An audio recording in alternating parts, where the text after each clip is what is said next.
Welcome to Biafra Battle Cry TV. The post by Legal Special Counsel to Mazi Nnamdi Kanu, Barrister Aloy Ejimakor marks a pivotal moment in the trial of Nnamdi Kanu, leader of the indigenous people of Biafra (IPOB), as Nigeria's federal government closed its case after presenting evidence linked to terrorism and secession charges, a process delayed by judicial recusals and contested evidence, including a 2015 DSS interrogation video ruled inadmissible in April 2025.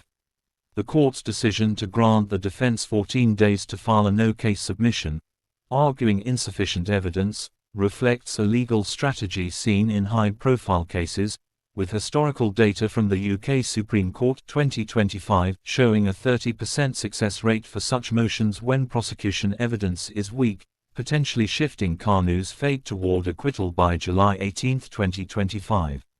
Kanu's case ties to Nigeria's 1967–1970 Biafran War, where over 1 million died, and recent tensions over Igbo marginalization, with IPOB's pro-secession broadcasts fueling the charges, though claims of ordering 2,000 human head burials per a June 2025 witness lack independent verification and echo unproven propaganda from the conflict. The post by Barrister Aloy Ejimakor as follows: Today, the Federal Republic of Nigeria closed its case against Mazi Nnamdi Kanu. The court granted the defense 14 days to file its written address on a no-case submission and 14 days to the prosecution to respond. The court then adjourned to the 18th of July. Thank you for your support. He ended it up. Thanks for watching Biafra Battle Cry TV. Stay tuned.